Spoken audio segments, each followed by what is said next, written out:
ওয়ালাইকুম সালাম ওয়া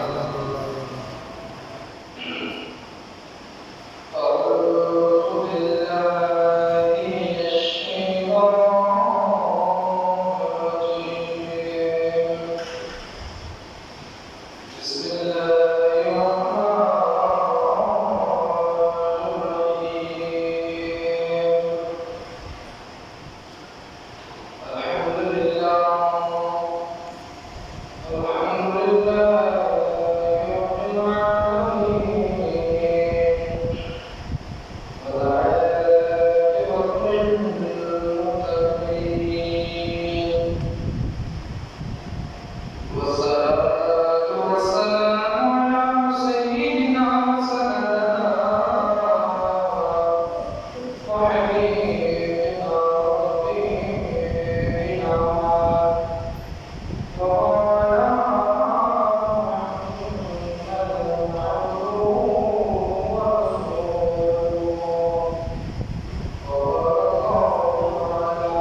মহাপ্লাবনে একেবারে তীব্র বাতাসের ঝঞ্ঝানিতে আল্লাহ যেভাবে ইচ্ছে সেভাবে জাতিকে কি করেছেন, মাটিতে বদ্ধ করেছেন, মাটিতে গমন করেছেন, ধ্বংস করেছেন।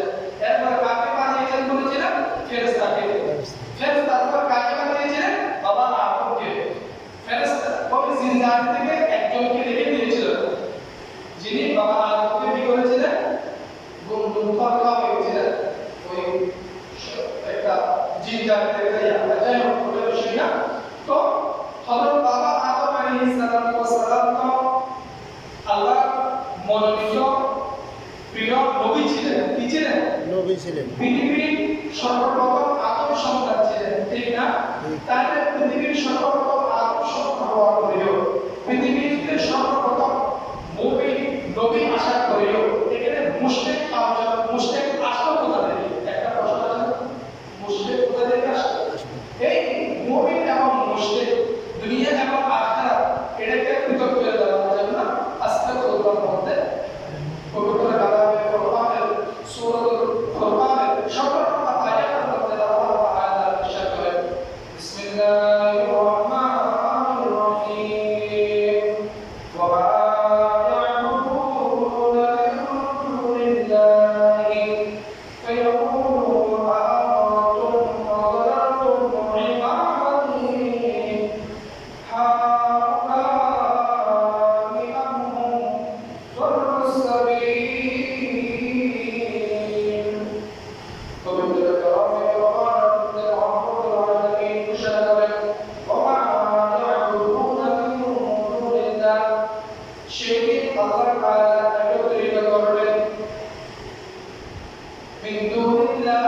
আল্লাহ ব্যতীত যেগুলোকে মানুষ পূজা করত, মূর্তি এবং ইত্যাদি যে সকল সামগ্রী দিয়ে মানুষ সৃষ্টিকর্তা বানিয়ে পূজা করত, যেগুলোকে কল্যাণকামী মনে করত, যেগুলোকে অকল্যাণ দূর করা হিসেবে যেসব প্রতিমাকে মানুষ কি করত? মনে করত। সেটা হোক জড়, সেটা হোক প্রাণী, সেটা হোক বস্তু